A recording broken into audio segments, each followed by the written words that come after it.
It's not just a mind thing, it's a physical thing. I mean, when we were criticized, verbally or otherwise, we held in a response to that criticism.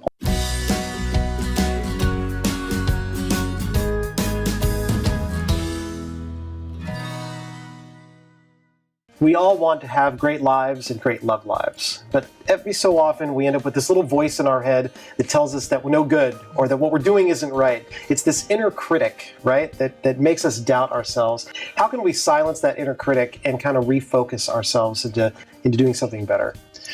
I think it's a mistake to think that you're going to silence the inner critic. I think a lot of us spend time thinking that that's what is going to give us relief.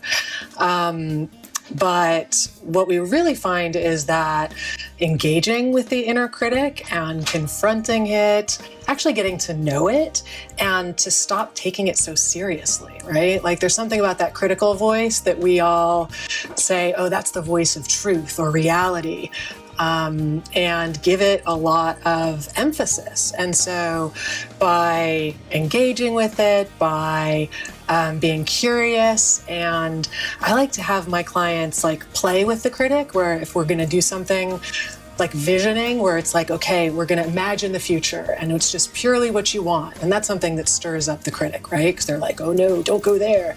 And I'll say, you know what? Why don't you send the critic on vacation to Paris for 2 weeks so that we can focus on you have this space to be and do what you want.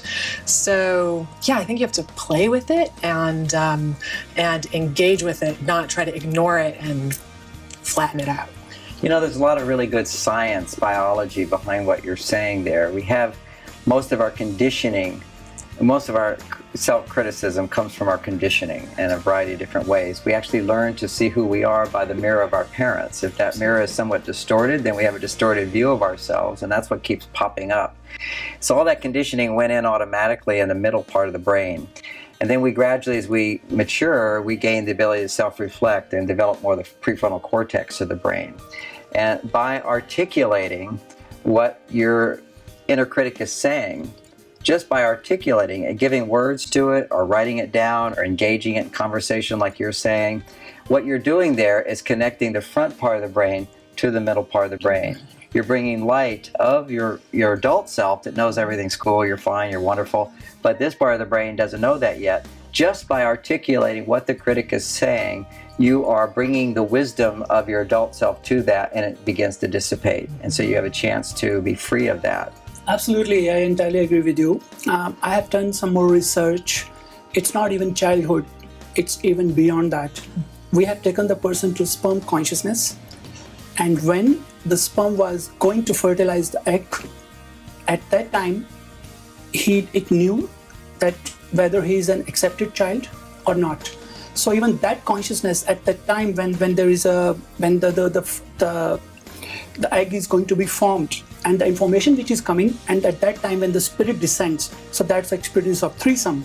So there, three different things are uniting, and that becomes, and plus it's the person's role in life. So all those things influence our life, our thoughts, and our adult life. So we need to do lots and lots of awareness, lots of self meditation on self. Sure, and I love what you both had to say. You talking about reflection of parents, you going back even pre-childhood to kind of facing some of the self-doubt. Do you folks feel that there's something to be said for how the media influences our inner critic?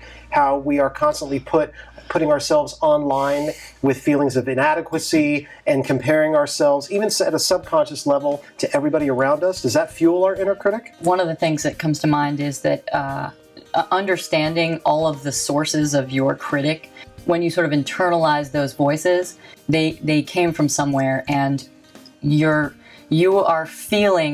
have feelings in response to those critics. And I think that part of stilling the critics, that critical voice, the critics, is allowing the emotion out. It's not just a mind thing, it's a physical thing. I mean, when we were criticized, verbally or otherwise, we held in a response to that criticism, or contained a response to what we experienced as a criticism.